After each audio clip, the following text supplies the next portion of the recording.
and the people who love them. Hello, this is The Thing About Cars. Thank you for joining us again. We are recording, as usual, in Atlanta at Strongbox West.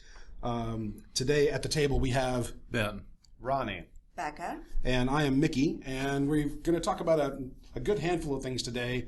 But first I want to get some housekeeping out of the way. I wanted to remind folks that we're going to be at our friend Greg's C5 car shows that are happening in the, I think the next one is happening at the Brookhaven Arts Festival on October 21. So we'll be there for that. And then we've actually got a Patreon that's up and running now. And I would invite any of our listeners to be the first donor. We've opened the door, and I have not yet contributed yet myself, but I will be. So I invite our listeners, if you like what you hear, please let us have your feedback. If you like what you hear a lot, we could use a little bit of funding because we are trying to raise money for better microphones and better recording gear. One of the things we've talked about as a crew is the possibility of doing road trips and recording the road trip and using that in our podcast, which I think would be a fun experiment. So there's additional gear we might want to raise a little bit of funds for that. But your participation makes these things possible for us, and hopefully we can have a whole lot of fun together. That being said, why don't we just jump into our topics list? And at the top of the list is the end of the Beetle. Ben, you wrote that up there. Yeah, basically Volkswagen have announced that the current version of the Beetle is going to be going out of production pretty soon. This will be the first time since before World War II that they haven't really made anything like that. Now, to be clear, this is not the same car they've made for 70 plus years. Well, that was going to be my question. Are they just going to shift production down to Mexico again, and they'll make the same Beetle for 30 years from there? My understanding is this model is going away. Yeah, that's my understanding too. Now, the Type 1, the car that founded the company and established them worldwide, the cute little round rear engine one we all know and love, that actually went out of production in 2003. Mm-hmm. That was produced in Mexico at that point. Okay. Now that was what I was referring to. They just shipped it down there and just kept making it forever. Right. There was demand in other parts of the world, but it just no longer worked in the United States for a lot of reasons. But the current front engine, what we have for a Beetle now is basically just a Golf that looks like a Beetle. It's a front engine, front wheel drive, liquid cooled. It's a Golf with a rounder body on it, and that's been around since the late 90s. So are you saying that a Beetle shouldn't be a Golf with a rounder body on it? I'm not saying that. I'm just telling you what it is right now. No, I will say it should be the old version. I'm sorry. There was just something about the old version. The Beetle should be its own independent. Right. That's a separate thought, yes, because when it was announced back in the 90s, what they began with was a concept car they showed, I think around 94, 95, that was called the Concept 1, that looked much like what went into production for, I believe it was the 98 model year. Mm-hmm. The Concept 1 was actually rear-engined, but I think it was a liquid-cooled, inline 4, but still rear-engined. Mm-hmm. But the Golf-derived version was not, and I was a little disappointed to see that they had just done that because the Concept 1 got lots of good popular response. People said, "Oh, that's cool, I'll buy it," And so they basically slapped it together quickly based on a Golf and started cranking them out. But it's that other argument, it's like if you put out a car with built on the same platform but with a different body, does that rob the car of any individuality? I mean, is it no longer really a Beetle? Do people drive around the Beetle saying this is really a Golf with a different body on it? No, most owners I don't think care. Mm-hmm. No, I mean, I agree with that. I don't think most owners care, but there are some people that, it's not true to what it had been, not a true reprise of it. There's arguments for both, but it's more economical for the manufacturer and therefore easier to have it available to purchase if they are doing it that way, where they're multiple car platform. Well, which leads me to ask then, does the world need a Beetle? So something that I've always come across in terms of just manufacturing and development is we've been, lately at least, we've been relying heavily on metrics to show us, one, what people want, and two, what is most profitable. And that kind of kills manufacturers' creativity and their element of surprise. I don't think people as a whole would have even realized that they wanted a Beetle until Volkswagen just came along and made it. Mm-hmm. And it was there, and people loved it, and they grew to love it, and so on it went. But manufacturers really aren't willing to take that risk anymore. If they do, it's some kind of sad sack. I remember there was a big push when Dodge made the Dart, that it's a very affordable sports compact car, but they cut so many corners in manufacturing and development that it just ended up being a turd. It's really not a reliable car. It's not fun to drive. There's nothing unique about it despite all the marketing hype. And I think manufacturers just kind of need to learn to go back to their roots of just making things fun again, like making things because they think it's a good idea. Right. But the original Beetle was not meant to be fun. It was meant to be, Germany's answer to the family car, the need of the family car. It was very economical, though. I mean, at some point in its life, you could rebuild the engine for $250. Right. I know a lot of that is the cost of parts nowadays would change that. But it was simple, it was uncomplicated, it was easy to get into and fix, right? Exactly. So, And for much of the world, it was just different enough. And I think that's why it really caught on. But it was also purpose built. They said, we have a goal in mind, cheap, economical family car. Like, let's do this our way. And they did. No part of the public showed up at the Volkswagen factory and was like, hey guys, we would really like if you would make this little bubbly thing for us, and then it should only go like 25 miles per hour or something like that.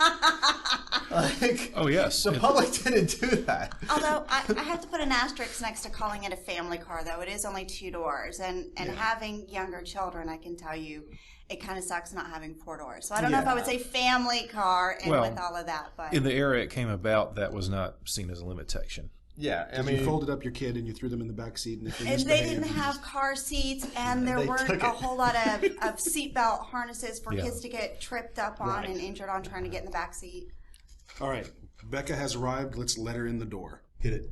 So once upon a time with old 190Es or cars that are from the 80s and 90s, you used to be able to, buy some major components. Most people would let them go due to neglect. Oh, I blew my head gasket. Not a big deal. Take the head off, send the head to the machine shop, pop new gaskets on. If you're mechanically inclined, it's not that big of a deal. The problem starts getting in with wiring and bushings that just kind of fail without you noticing. So if your subframe bushings start to fail, certain ball joints start to fail, mainly that aren't available anymore, which is turning into a big problem. A wire gremlin pops up, and you find out that they just didn't know how to manufacture wiring back in the 80s and 90s, so you start to try and make your own custom harness. That's where having an 80s to 90s car now is a lot more difficult than it was, say, 10 to 12 years ago. But I think those are much smaller things to really tackle than some other things that come up on newer cars. When you have computer problems and the inability to program and so much plastic. Yeah, so I think in the big picture, a wiring harness. You need to know what you're doing if you're going to tackle it. Or you've got painless performance, various places that you can get professional wiring harnesses from. Bushings, it seems like every time I turn around, every car is going through ball joints and bushings nowadays, which might not be true, just the ones that I guess hang around, which is now the big 3. Come on now. So I don't know. I would still think that would be an easier issue than modern cars. I think it would have to do with perception, because with newer cars, there is the DOD issue that you have, which is seemingly never ending. Yes. But with older cars, I feel like someone with the wrong luck will end up having to bring their car in about once every 2 weeks, as opposed to once every 6-7 months. I'm not including routine maintenance on that. Routine maintenance, everyone should know what their routine maintenance is, and maybe that's going to be something that we put on the website one day. I'll give a breakdown of what routine maintenance looks like on a number of vehicles, because it's just not the same anymore. Once upon a time, you used to have your 5,000 mile service, your 10,000 mile service, 30,000 mile intervals, et cetera, et cetera. That doesn't really exist anymore. And it can vary per car.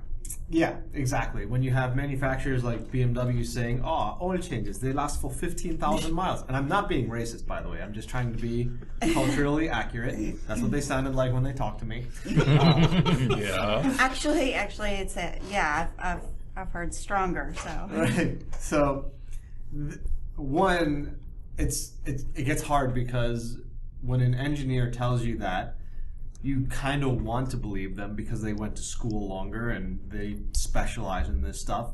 But then when you see the practical repercussions of what happens to a car that has 15,000-mile oil change intervals, you start to lose faith in what they're saying because the cars do not fare well.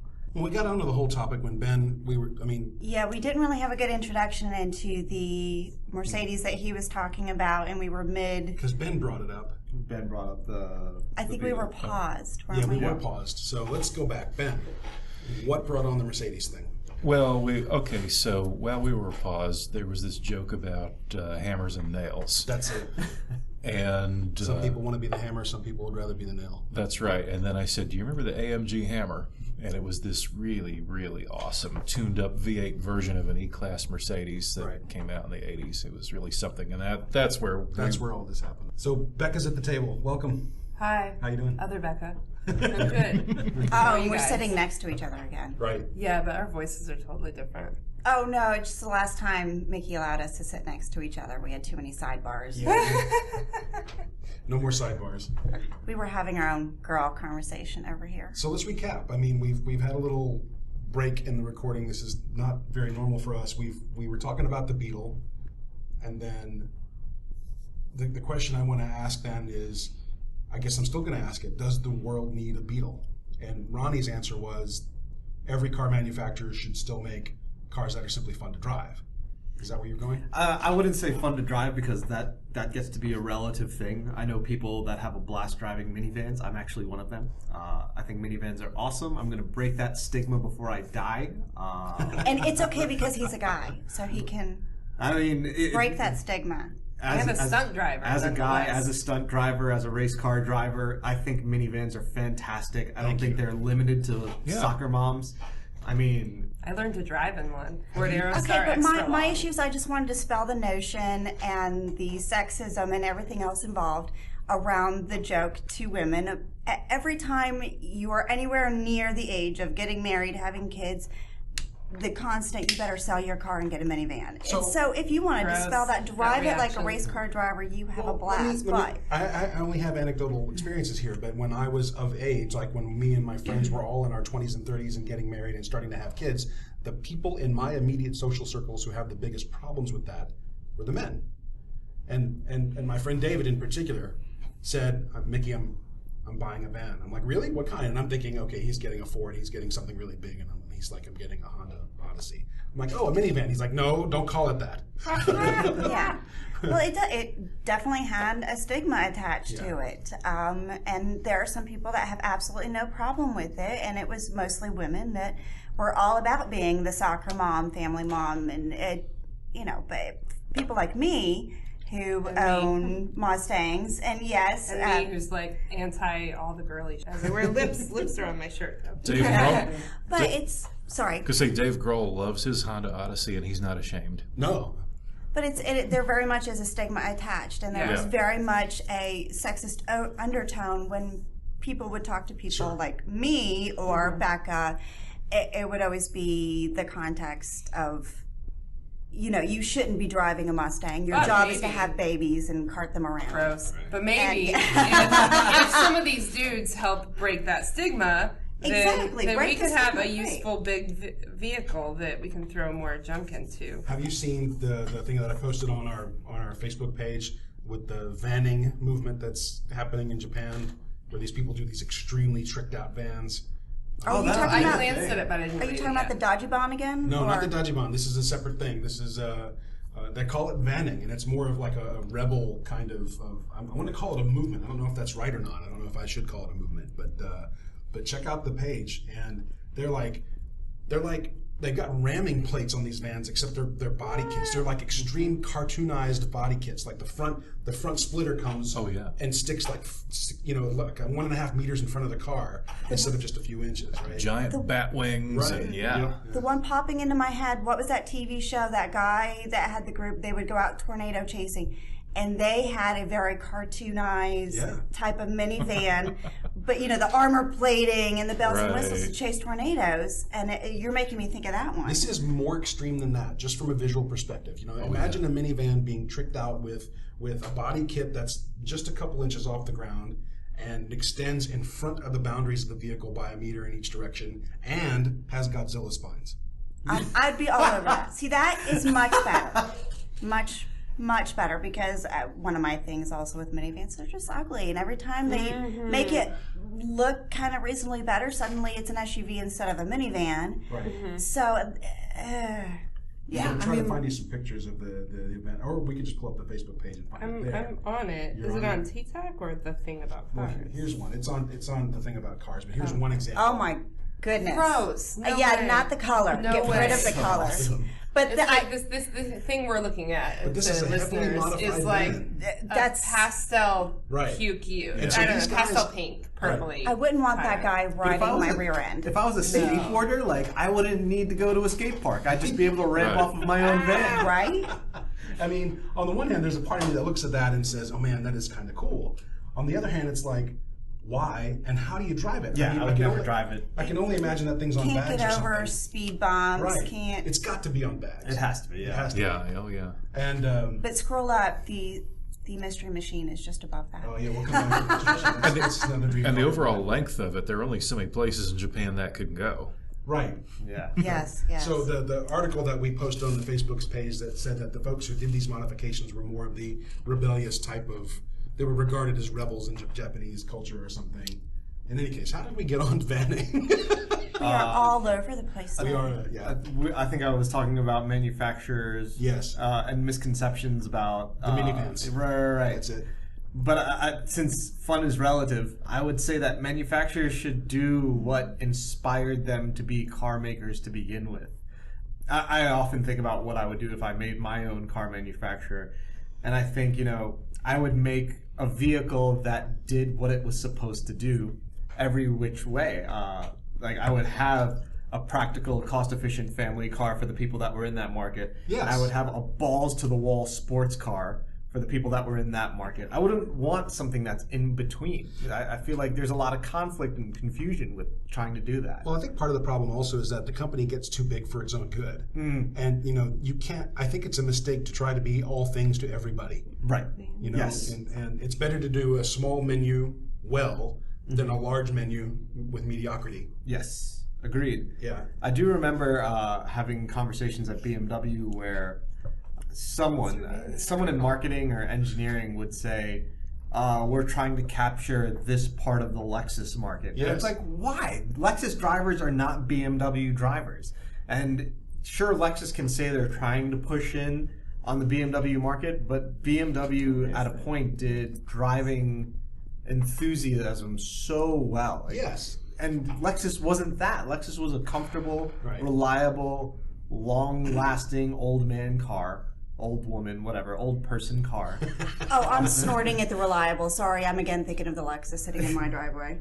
Right. Well, your Lexus has a particular set of its problems on its own. A Specifically, particular the driver. specific, yes, there you go. The driver. The problem lies between the steering wheel and the driver's seat. Yes. Oh yeah. So we're almost out of time. Well, to kind of wrap back toward the beginning a little bit, Yes. do we still need a Beetle? The closest thing in production to it right now, I would say, at least in terms of purpose and emphasis, would be the Tata Nano. Okay.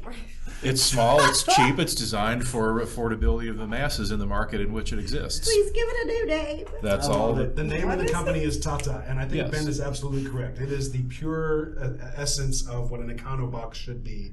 And Becca, you'll be happy to know it's a four-door. But it's like bringing a car to the U.S. and calling it a hoo-ha. I mean, I don't think they use Tata the same way in India.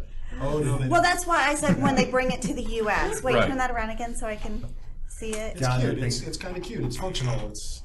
It's cute if you so like retarded. smart cars. Where's the engine? It makes me think no of room going for an engine. splat. Where is the engine? Right. It's And in the the main- back. It has to be in the And back. Tata But- Motors owns Jaguar now too, so. Yeah. But I do want to say though that or the day and age of the original Beetle and the microbus and all of that, I don't know. They give me a sensation of freedom and carelessness, and just a time where people were more likely to go on road trips, pack their Yes. stuff up, and head out to California, Midwest, wherever, kind of live out of your vehicle, a more, I don't know, a whimsical time, Yes. I guess. And that's what I think of when I see them, not the new ones.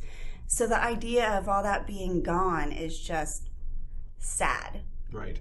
I think that they should continue to manufacture the original Beetle down in Mexico, and I think that would be wonderful. But in Volkswagen's defense, we're sitting here saying that a manufacturer should not try to be all things to all people, should stick to their roots and stick to the reasons why they got into manufacturing in the first place.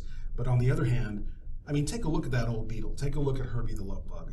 Where is the economical advantage in keeping something like that on the road? That it doesn't cost as much as keeping a Mercedes on the road? Which then begs the next question. Should we then not buy Mercedes? No, because there are people out there that love the car, that have the money or the knowledge to cut costs down or what have you. It shouldn't be limited to you have 3 options for vehicles. It is absolutely awesome that there are so many choices out there that we can keep old ones alive or bring out new ones. It's an entire buffet. It's not. Well, I guess the other question then is, would our conversation at this table be any different if the Beetle were simply its own thing? Like if they had taken the Volkswagen Beetle, separated from the company, just separated, not even from the company, but I mean, obviously the 1970s era Beetle would have needed some improvements with modern day technology. So if they had simply taken that Beetle and improved it over time with the modern day upgrades, how different would our conversation be? As opposed to looking at the Beetle that they're now taking off the market, which is, as Ben says, a Golf with a round body on it. I would think it would be wonderful. Honestly, as far as our conversation, I don't know. Obviously, Beetle isn't entirely in my wheelhouse of cars, but Right. I mean, that being said, I mean, neither is the Jeep that I have now. But Yeah. I think, and why not make it its own thing? And if it was produced in Mexico for so long, could it not be its own car company, and would it help their economy if they had their own car company? Not just manufacturing, but it's, the money is going into Right. their economy. Would it help any? And yeah, bring in improvements, modern day upgrades, and then they can manufacture and own the rights to Yep. modification parts and what have you down there. I mean, would that even help? Right. They obviously are good at building the original Beetle. Right. Well, let's call it a day right there, and we'll pick this up again. I think it's a topic we're going to end up revisiting from time to time anyway. Sure. So this has been the thing about cars. Thank you for joining us. Just wanted to point folks again to our Patreon page. If you like what you hear, please check us out on our Patreon page. It is patreon.com/thethingaboutcars. We are doing some fundraising to try to get new gear, better microphone, and again, possibly looking into the possibility of doing road trips. So it would be fun if we could record those. What am I forgetting, you guys? Anything? We'll see you at the C5 Car Show at the Brookhaven Arts Festival on October 21. We are recording, as always, at Strongbox, West Atlanta, and we'll see you next time. Thanks, guys. See ya. Thank you for listening. This has been The Thing About Cars. We'll see you on the road.